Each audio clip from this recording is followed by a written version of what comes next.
What's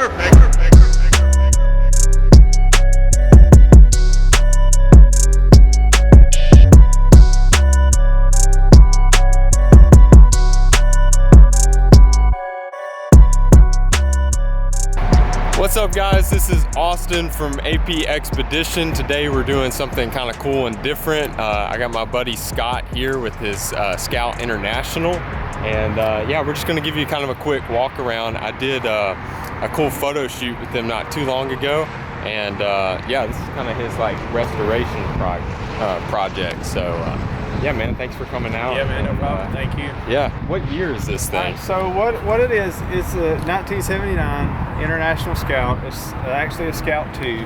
So it's the predecessor to the original Scout that came out in '61. This model started in '72, I believe. So it was actually their second model. So this is the Scout 2. Cool. So let's see. But it's a bit of a RestoMod too, like how we're looking at it now. Yeah, definitely a RestoMod. It was built for four-wheel drive, you know, for everything off-road initially. It was the competitor to the Bronco and the Jeep, and it had a lot of things that the Bronco and the Jeep didn't, but they were still trying to catch up, play catch up with the Broncos and the Jeeps. But got the original 345 International motor in it. International made the body and the motor, and everything else was pretty much AMC and Dana stuff, axles and all that. But the dad bought it here in Birmingham actually in 1980. Yeah. So so this Scout has actually been in their family for a good bit of time. Yeah. So, and it's always been yellow, right? Yeah. So. It was originally from the factory yellow, but it was a peeler or faded yellow with some black stripes. But yeah, it's always been yellow. So this isn't its first like resto that the Scout's been through. It's had a couple of different looks and stuff. So when we got it back from Dad, sold it to a guy for a little while here locally in Morris when I was like 5 or 6, and we bought it back when I was 14, and that was the first restoration. We went through it. I mean, we literally got down to the guts of everything. Went through it front to back, top to bottom, rebuilt the motor, front end, rear end, everything. But this second one is very current. We just got it back from a Scout guy in Virginia probably a few months ago. Freshened up, basically the first restoration, freshened everything up because it had been 20, 25 years. So did some motor work, updating some stuff, front end stuff, you know, a lot of cosmetic stuff this time. But yeah, we're on our second restoration now. We're 30 years in. Cool, man. Yeah. Well, this is sweet. Yeah. So let's go over some of the stuff that Scott chose on this thing, like as far as aftermarkets. We can start wherever you want, man. Well, what we'll do, I guess we'll start in the front. Okay. So we changed out the bumpers. Obviously, this is not the original bumper. Randy at GRC Fabrications in Georgia, he built the bumpers for us. He's a Scout mechanic also, so these bumpers are Scout Pacific. They are made to fit Scouts. We swapped that out. So this will not fit on your Bronco at home if you got a Bronco and you really like that. So this is Scout stuff only. So the grill also was swapped out. It's not the original grill. It's actually for a SS Scout. Okay. They got a little bit more sporty ones. It's the doors. It's the version that's got rag doors and rag top and everything. It's the SS Scout. Gotcha. That's that grill, but we liked it with everything swapping over to black. Well, yeah, that looks cool. LED headlights. We swapped those out also. Those are Truck Wise, I believe, is the brand for those LED lights. We've had the fender flares for quite a while now. Okay, so these aren't a factory thing either. No, it did not have any fender flares on it at all. Gotcha. These were added. We've had those for a while. Cool. But, all the light bezels, like I said, swapping to kind of go into an all black theme. We swapped these out. Had these powder coated. There's like little to no chrome, like whatsoever on this thing. So do a complete chrome bleed. Yeah. It was time for tires, so we went ahead and did tires too. These are Nitto Ridge Grapplers. I've had a couple sets of those on my personal truck. Really like the Nittos. Yeah. And they feel pretty good on the street. Yeah. So. Yeah, I'm very happy with them. They look aggressive, but they ride like a street tire, which is exactly what we were wanting. The wheels are Mickey Thompson Deegan's. We went up to a 17. They were 15-inch wagon wheels originally. So, you know, the white wagon wheels, which are pale yellow. Yeah. They look really cool originally, but so we wanted to go back to all black. So those look 17, good. Mickey Thompson Deegan's. We were a little worried about the disc brakes. We put disc brakes on the front. We did do that. Okay. Disc brakes front and rear now. So We he's were a got little the concerned with the disc clearance swap. issues and everything, and there wasn't a whole lot of choices for a Scout to get black at new modernized wheels like this. So there isn't any like clearance issues No, or anything not like at all. that? No Great. wheels. We didn't have to use no wheel spacers. Cool. Back spacing and everything lined up, the offsets and everything was cool, but we had to hunt for a while, but we finally found those.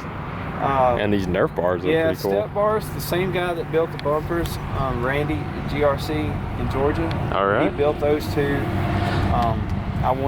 He's got several different ones that he does, but I wanted these to kind of match or mimic the same concept as the bumpers.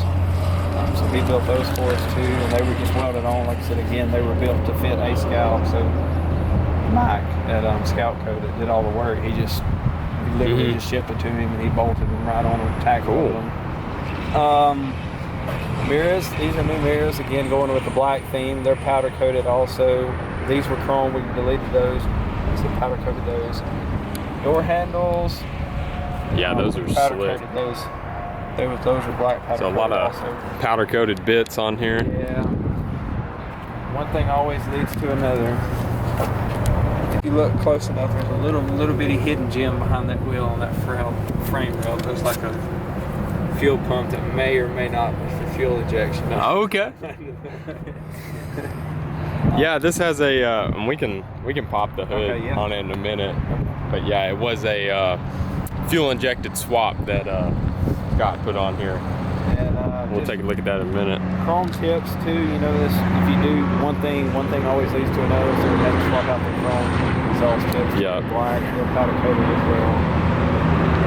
Okay. The back bumper again to match the front, we did all that. Cool, man. It leaves a little bit of room for gap and clearance issues, but so we really like this new modern bumper and it matches everything else. So, sweet. Mike did all our stickers for us, also the sticker inserts. Awesome. And the custom roof rack? Yeah, so the roof rack was actually built. We wanted a roof rack on it. We liked the looks and the functionality of it. The guy here local actually stick built it for us. We had a concept of what we wanted and what we wanted it to look like. Yeah, stick welded. Yeah, he all custom. Built it in the driveway, tack welded it a little bit to hold it together. We put it on, set it up on top, made sure it fit, and he welded it. We drilled holes in the roof and bolted it. Yeah. It don't look like much, but it really adds a lot to the look of the Scout. And you don't have water coming in through the roof, actually, no, we sealed it. Yeah. We sealed it and everything, but yeah, that drilling holes in the roof, that was a little kind of nerve-wracking. Yeah, it was really nerve-wracking a lot. Well, cool, man. Hey, show us the fuel injection system here. They said, what kind of gas mileage does it get? I said, it don't. It doesn't. So we haven't done much as far as under the hood as the cosmetic parts, but like the disc brakes, the booster and everything, but it really mimics the carburetor a lot. Yeah. It's a Holly Sniper 2300. It's their Holly Sniper EFI kit. And then all the electronic parts and the fuel pump and all that, honestly, is way above my head. So that's why we punted to a Scout mechanic to do all this part. But yeah, it cranks and it runs and it drives. That's the main thing. Smooth. And awesome. Picked up a little bit of fuel mileage, but this thing's more miles per mile. Right. So it's very dependable. As dependable as you can get for this one, anyway. So we were really that was really what was driving the train for this restoration. I guess this time was dependability in the motor. Yeah, because you had the EFI. You told me earlier that you had considered a like an LS swap. Yeah. So that was the first thing when we took it to guy in Virginia. It was like, look, if we want to get in it, my wife and my daughter, if we want to get in it and drive it to the beach, I want to be able to get it and drive it to the beach, and not worry about it. So tell us what we need to do. Are we going to LS swap it? Because he does those. I mean, he swaps LS motors like we swap light bulbs. Yeah. And once he really got into the motor, he said, I mean, I'll be glad to do it. He said, I do it all the time. And he said it's 100%, you know, no guarantee or no worry about it. Get in it, drive it, crank it anywhere you want to go. But he said after getting into the motor, there's just way too much good left in it. I've only got 82,000 and some change, I think, original miles on the motor. But he says there's just way too much good in it. You know, probably just made take it out for me. If it were me. For anyone watching this who is a like Scout aficionado or just enthusiast, it probably made a lot of them happy by keeping that in there. So yeah, so it's I was happy with it. Now eventually I think we probably will LS swap it, just for the modern features and everything. But for now, yeah, like I said, that motor, it's as good as that 41-year-old motor can get. It drives great and it handles great. You know, but it still is 41 years old. And it's mechanic stuff is going to happen. Yeah. But we really like it. I'm very happy with the decision to fuel inject it. Cool. Now, is there anything fancy y'all did on the interior on the Resto? No, so actually the interior has not been touched since the first time we done it. Okay. It is next on the list and it will not be long. We've got some things worked out, but these are the original seats, front bucket seats, and the back bench seat. We did the carpet when we restored it the first time. It's been cleaned and tried to keep it. Well, man, it looks really clean, especially for original interior. We did obviously that we do have a sunroof. We've had it for a while. It's not original, obviously. We added power. We did our power windows, which eliminated this door handle. And like I said, that's this door panel. Next on the list and stuff. Okay. Door panel and seats are all next, and it's coming up pretty quick. But yeah, power windows, power door locks. Something we added. Couple little cool features we wanted to add when it was in Virginia. So help bring us up to the modern times just a little bit. Cool, man. Sweet. I think that's about it. We had a lot of front end work done. The drivability part. Yeah. The front end. He did a cut and turn on the Dana axles for us. All new ball joints, tie rod ends, pitman arms and everything. The whole front end was completely redone because it was definitely time to get the front end done. Well, you got the important stuff done first. A lot of people, I think, tackled the more of the cosmetics and stuff first, but you got all the practical running, driving stuff done. And I mean the exterior cosmetics are on point. So it's the closer you get, the more flaws in the paint I see. But I mean, the paint's held up really well, and it's been a while. But we try to take as best care of it as we can, but we use it. Well, in my eyes, this thing is definitely a head turner, especially like in the local area where you may see like the occasional FJ Cruiser or a Land Cruiser or like a Bronco or something. You just don't see that many Scouts out anymore, or people even who know what they are. That's right. So. They know it stands out. Yeah, it catches their eye, but they may not exactly know what. Right, and I can pick one out, but I definitely don't know a whole lot about them, or as much as Scott here does, who this is his pride and joy. So, but yeah, I think we're about to take it on a quick cruise, show you the inside driving of it, and that'll be it.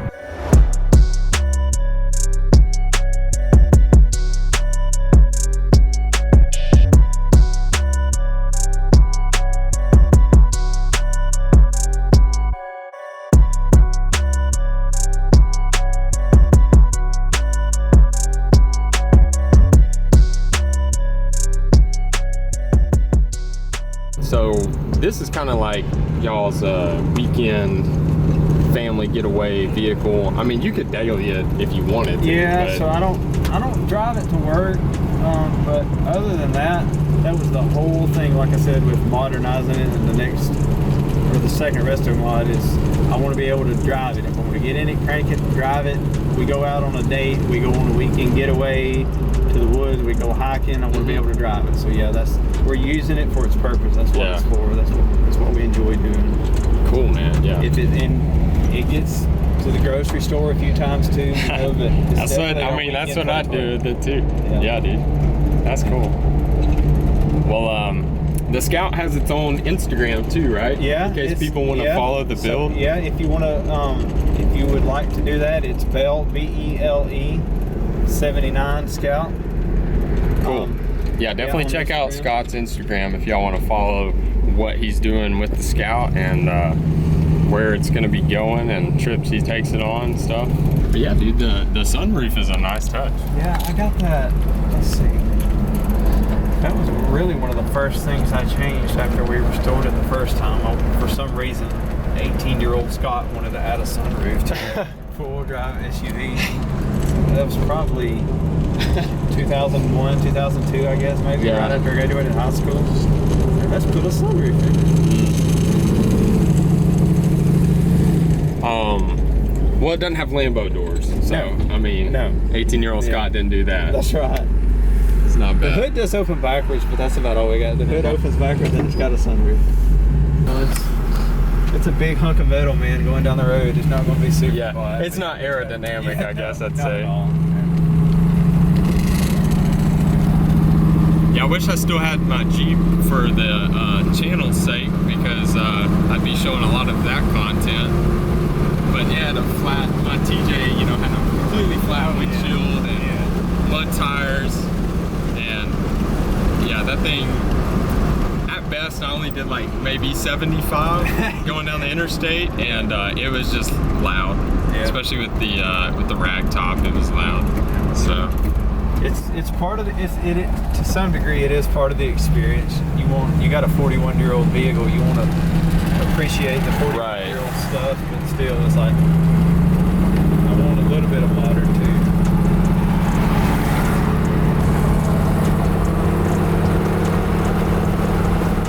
Cool. I hope you all enjoyed the video today. It was something different. Got to check out somebody else's pride and joy, and I really appreciate Scott for getting this truck out. Yeah, so thank you, dude.